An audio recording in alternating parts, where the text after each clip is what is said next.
Good morning students. आज काफ़ी समय के बाद फिर से जो आपकी ऑनलाइन स्टडी है वो शुरू की गई है। बीच में जो ऑनलाइन स्टडी है उसको बंद कर दिया गया था क्योंकि रिस्पांस मिलना बंद हो गया था। काफ़ी पेरेंट्स की भी शिकायत थी कि सर बच्चे काम तो करते हैं नहीं, जब आप ये जो स्टडी करवाई जाती है वो केवल आपके लिए करवाई जाती थी और आप ही अगर उसको कंटिन्यू नहीं करेंगे तो फिर हम लोग मेहनत क्यों करेंगे। लेकिन अब जैसे कि सेशन का एंडिंग है जनवरी, फरवरी, मार्च, तो बचा हुआ सिलेबस है या जो उसको पहले करवा दिया था उसको रिवाइज करवाना है, तो एक बार फिर से हम उस जिम्मेदारी को निभाने की कोशिश कर रहे हैं और उम्मीद है कि आप इस बार हमारा सहयोग करेंगे। तो आज उसी कड़ी को आगे बढ़ाते हुए हम कक्षा दूसरी का जो एक पाठ है 7, जिसका नाम है नन्ही परी और अब्दुल्ला, उसको पढ़ेंगे। आज इस पाठ को हम रीड आउट करेंगे कि इस पाठ में क्या पढ़ाया गया और आपको क्या समझाने की कोशिश की गई है, वही पढ़ेंगे। तो इसमें नन्ही परी एक बच्ची है छोटी और अब्दुल्ला क्या एक दर्जी है, ठीक है, टेलर। तो इन्हीं के बीच का एक सामंजस्य एक कहानी के रूप में आपको बताया गया है। तो देखिए क्या बताया गया है वो पढ़ते हैं और साथ साथ में मैं क्या करूंगा, जब इस लेसन को पढ़ूंगा तो यहाँ कुछ एक शब्द लिखूंगा। वो शब्दों का मतलब लिखने का मतलब क्या है, कठिन शब्द हैं, तो उनको आपको लिखना है शुद्ध और अशुद्ध के रूप में, अभ्यास भी करना और उनके अर्थ भी याद करना अपनी नोटबुक्स में। तो साथ साथ हम ये करेंगे। तो अभी पढ़ते हैं। बहुत समय पहले की बात है, एक छोटे से गांव में अब्दुल्ला नाम का एक दर्जी अपनी पत्नी के साथ रहता था। एक गांव में एक दर्जी रहा करता था जिसका नाम था अब्दुल्ला, ठीक है। वो बहुत गरीब था। उसकी दुकान उसके घर के अगले हिस्से में बनी हुई थी। जैसे आजकल देखा हो आपने, घर में मकान में ही दुकान बना लेते हैं ना साथ में, उसी प्रकार उसकी दुकान भी कहाँ थी, अपने ही घर में थी। वह बच्चों के सुंदर सुंदर कपड़े सिलता था। वो किसके कपड़े सिलता था? बच्चों के। धन की कमी के कारण वह बाजार से कुछ कपड़ा ले आता था, उसके बाद मन लगाकर 5-6 जोड़ी कपड़े सिलता था। कि बाजार से वो कपड़ा लेके आता था और बना के बेचता था। मतलब क्या, रेडीमेड जो जैसे हमें बनी बनाई ड्रेसेस मिलती है ना बाजार में, उसी प्रकार वो बाजार से कपड़ा लेके आता था और बच्चों की छोटी छोटी ड्रेसेस बना के वो उनको बेचता था। उसके बिक जाने के बाद फिर से बाजार से कपड़ा लाता था कि एक बार 5-6 ड्रेसेस बना ली, उनको बेच के फिर से कपड़ा लेके आना, फिर से बनाना। इस प्रकार वो सिलसिला चलता रहता था उसका बेचने, लाने और बेचने का। इस प्रकार उसका जीवन जैसे तैसे चल रहा था कि उसके जो जीवन की जो जीविका है, उसके खर्चे या जो अपने परिवार को चलाने के लिए जो उसे पैसे कमाना पड़ता था, वो किससे? इन कपड़ों को सील के ही कमाता था। उसका जीवन जैसे जैसे सभी लोग उससे बहुत प्यार करते थे, मतलब उसको लोग एक सम्मान देते थे, बहुत अच्छा व्यक्ति मानते थे अब्दुल्ला को। सभी लोग उससे बहुत प्यार करते थे। दोनों पति पत्नी सुखी और संतोष से अपना जीवन व्यतीत करते थे। मतलब दोनों पति पत्नी अपने जीवन संतोष से व्यतीत करते थे। संतोष, तो पहला क्या आ गया? संतोष। तो पहला शब्द आ गया संतोष। संतोष क्या होता है बेटा? आपको इसका अर्थ मैं समझा दूंगा, साथ में लिख दूंगा आपको। अभी आपको ये कठिन रूप के शब्द के रूप में लिखना है आपको, ठीक है। अंडरलाइन कर लीजिए अपने बुक्स में, साथ पढ़ते हुए अपना जीवन व्यतीत करते। एक सुबह अब्दुल्ला बाजार गया और बाजार से कपड़ा खरीदकर धीरे धीरे घर की ओर आ रहा था। रोजमर्रा की तरह, हर बार की तरह इस बार भी अब्दुल्ला कहाँ गया? बाजार गया और वहां से अपना एक कपड़ा लेके आया। तो रास्ते में अचानक जोर का तूफान आ गया। क्या हो गया? तूफान, मतलब आंधी वगैरह, जो आंधी से तेज हवाएं होती है ना, वो तूफान आ गया। अब्दुल्ला एक पुराने खंडर में जा छिपा। पुराने खंडर में, तो देखिए खंडर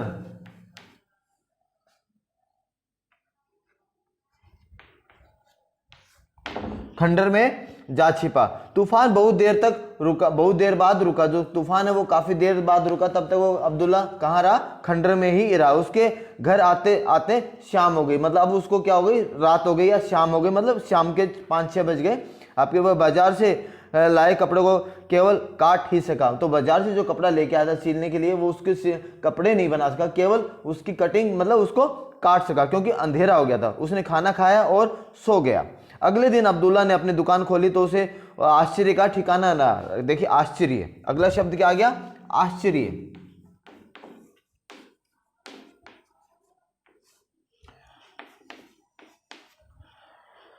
आश्चर्य का ठिकाना रहा। उसने अपनी पत्नी को बुलाकर कहा, देखो मैंने इन कपड़ों को काट कर रखा था और रात में किसी ने सुंदर विधि से सील दिया।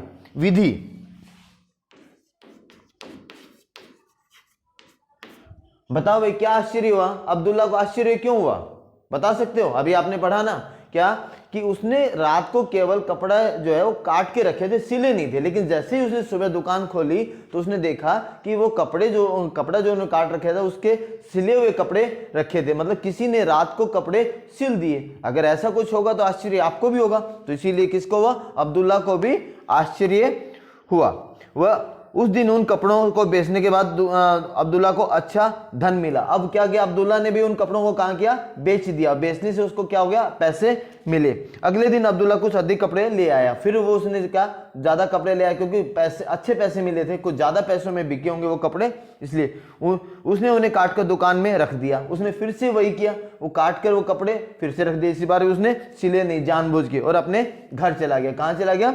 अपने घर चला गया। उसकी पत्नी ने अच्छा खाना बनाया था और अब्दुल्ला और उसकी पत्नी ने खाना खाया और दोनों सो गए। अगले दिन अब्दुल्ला ने जैसे ही दुकान खोली तो उसने कटे हुए कपड़ों को पुनः सिला हुआ पाया। दोबारा फिर ऐसा हुआ, देखिए फिर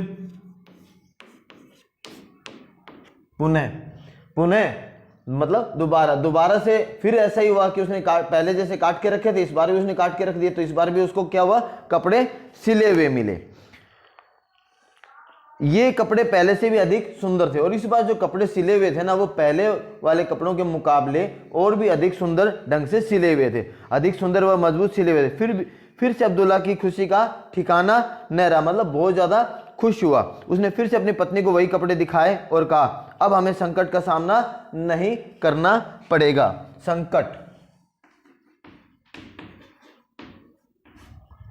कि उसने अपनी पत्नी से कहा, किसने कहा? अब्दुल्ला ने अपनी पत्नी से क्या कहा? कि अब हमें संकट का सामना नहीं करना पड़ेगा। पिछले दिनों हम गरीबी में जीवन व्यतीत कर रहे थे, व्यतीत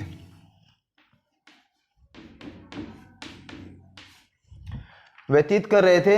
अब हम निश्चित ही अच्छा खाना प्राप्त कर सकें। कुछ दिनों से अब्दुल्ला के गांव में एक दूसरे देश की राजकुमारी आई हुई थी। उसके गांव में, अब्दुल्ला के गांव में कौन आई हुई थी? राजकुमारी। कहाँ की थी वो? किसी दूसरे अन्य देश की राजकुमारी थी। उस दिन वो अपने देश वापस जा रही थी। उसने अब्दुल्ला के कपड़ों की बहुत प्रशंसा की।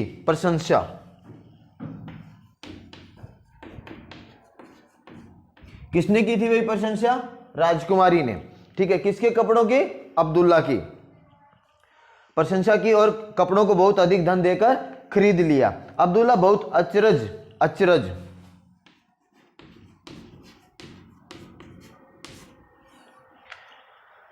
अचरज में था कि उसे काटे हुए कपड़ों को कौन सिलता है। कि अब उसके मन में सवाल उठा, किसके? अब्दुल्ला के, कि ये जो कपड़ा काट के रखता है रात को उन कपड़ों को कौन सिल देता है। तो ये उसके मन में सवाल उठा था, किसके? अब्दुल्ला के।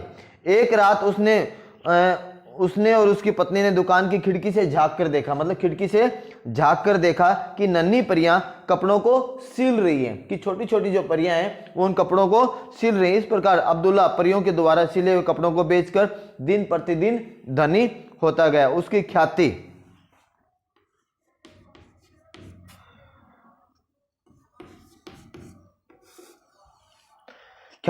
दूर दूर के राज्यों में फैल गई। अब उसके पास विभिन्न राज्यों के राजकुमारों व राजकुमारियों कपड़े सिलने के लिए आने लगे थे।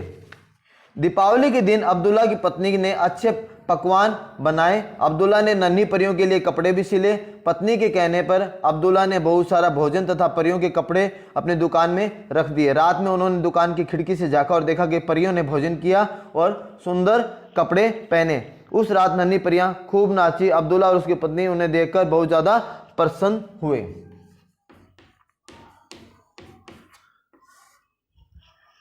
इस प्रकार से ये पाठ हमने पढ़ लिया। यहाँ आपके कठिन शब्द मैंने लिख दिए हैं, ठीक है। तो ये तो आपको ऑनलाइन वीडियो के द्वारा लेसन की रीडिंग करवा दी गई, आप स्वयं भी अपनी किताब से इसको पढ़ लें। अब इनके मीनिंग आपको लिख के आपके ग्रुप में सेंड कर दिए जाएंगे, उनको आपको अपने नोटबुक्स में लिखना भी है और याद भी करना है। Thank you.